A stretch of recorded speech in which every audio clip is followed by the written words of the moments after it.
Hello everybody, today I'm going to be sharing a real side dream experience from my book, Chronicles of a Cosmic Space Case. Dream 4, the Magic Artifact.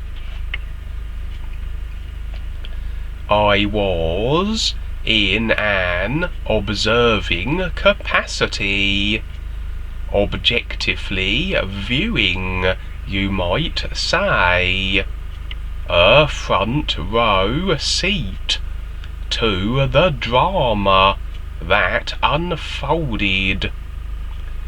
The setting reminded me of Lord of the Rings, or perhaps Game of Thrones, a Middle Ages theme. Swords, knights, and magic. A military camp had been seized by an evil sorceress and her ilk. The soldiers that had been stationed at this camp were now bound and rendered helpless by this sorceress's guards. The objective of all this, the focus of the sorceress, was on a young individual, a man who had in his possession a mysterious artifact. She demanded that he surrender it to her. He was reluctant to do so. Just then another individual of a magical persuasion entered the camp. This one, however, was a self-proclaimed good magician, what we might call a white magician, as opposed to the evil of the sorceress. His purpose here was to prevent the evil sorceress from acquiring the artifact.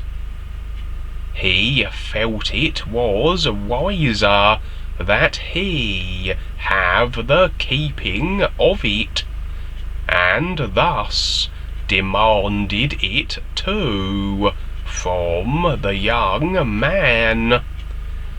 The good magician believed he was better suited to keep the artifact safe from those who would use its powers for ill purposes. While this interaction was going on, the bound soldiers escaped their shackles. They slew the guards of the sorceress and promptly fled the camp, seemingly uninterested in the artifact and to whose hands it would fall into. The young possessor of the artifact would now find himself trapped in a bubble. Evil snakes were slithering towards him. The snakes were under the control of the sorceress, but help would come in the form of another serpent, a large white snake with multiple heads that the white magician had sent forth to protect the young man.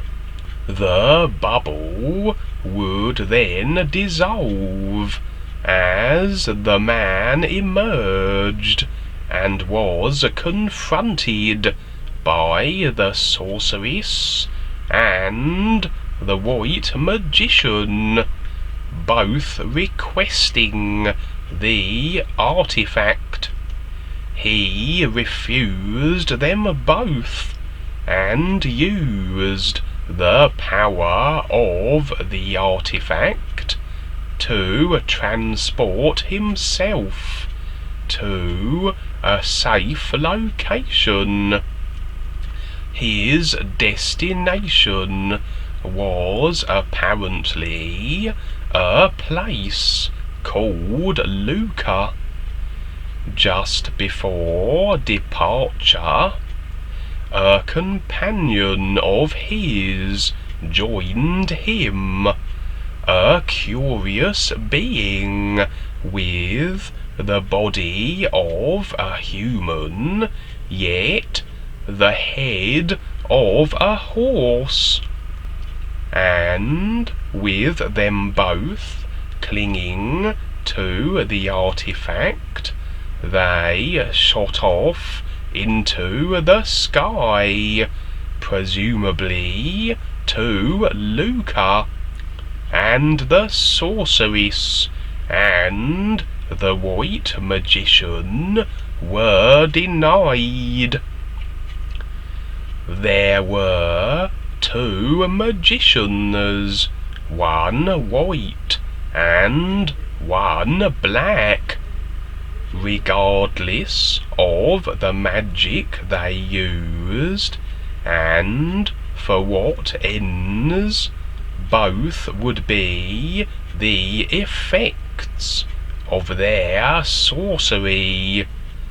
Through their choices and decisions, they must have reached the ethereal life level, the vehicle of which is the seat of such psychic and magical phenomena.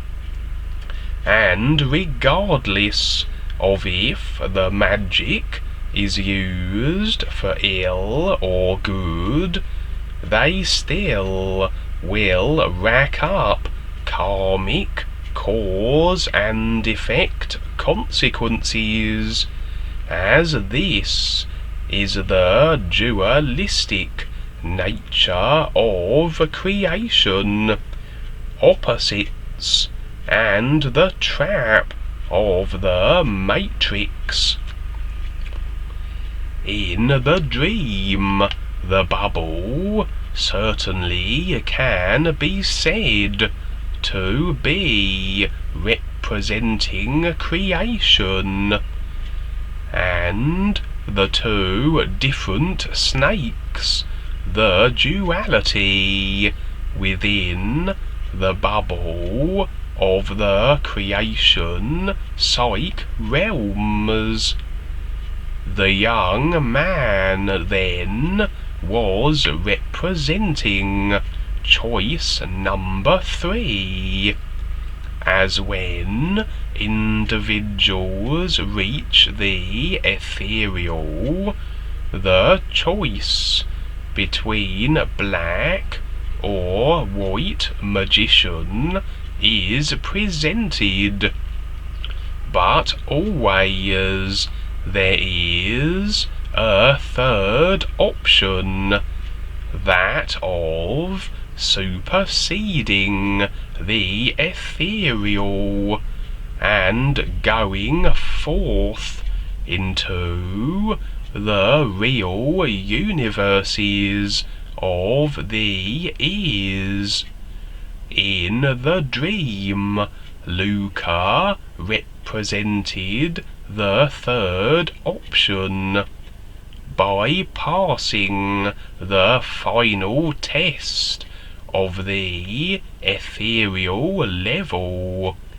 So you might say this dream is a reminder, a heads up or warning that as I continue with my process, I may someday too be faced with this final test, the choice between black or white magician or the real universes.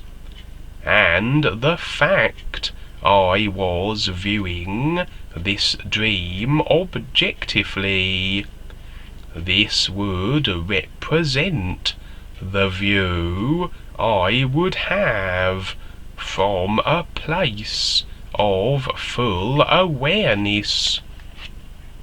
Dwayne provides a view. You're getting an objective view. It's a heads up, a warning, and the amulet represents an idea of the situation. In other words, the dark forces here, be they good or bad, like the governments of the world, they appear to be good and helping people, but they take everything that you have and set you up, so they play all sides. So the amulet represents the idea of no, you can't have what I have. In other words, they are looking for agreement. That's what the amulet represents. It's not that the amulet represents something, but they are looking for your agreement, and you didn't agree. You were on your adventure. You were the view, but it's showing this objectively. And yes, this always comes up in creation, and it comes many different ways. It comes around very sneaky, because this is how creation is. This is how the supreme deceptor and the influence is. It's all automatic, because it has been created. So this is how it is. It's not about good or bad. It's about awareness. You're the objective view. And I've known people, one person who had an experience where they were in a hotel room, and they described the scene. The scene looked like a party had been going on, and it was maybe the next morning the party was over. The room was a mess, glasses everywhere, and across the room there was a woman standing with a couple of children, and she said to the individual, "Why did you do it?" This was many years ago. I saw it for what it was. This was a warning, and the individual did come into that scene and chose poorly, and he had been warned.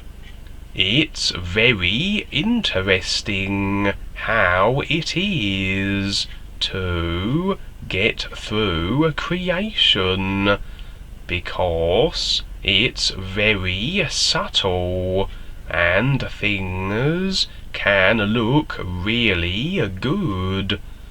But there's the objective view, and it's always there, actually every moment, pestering us, etc.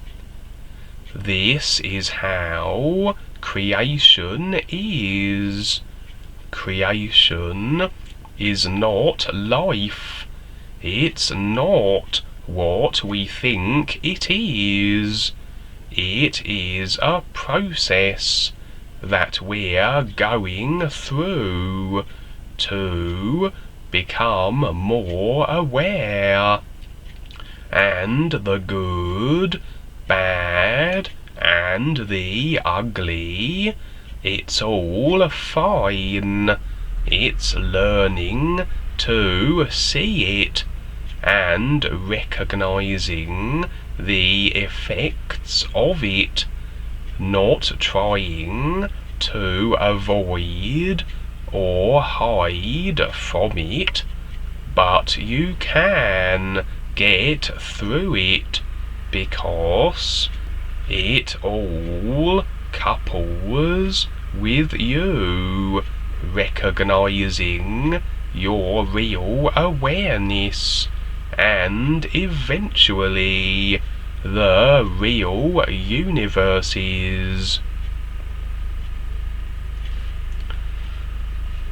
And so, sing the new you song, watch your dream visions, let life and the real universal guides show you what's real now. New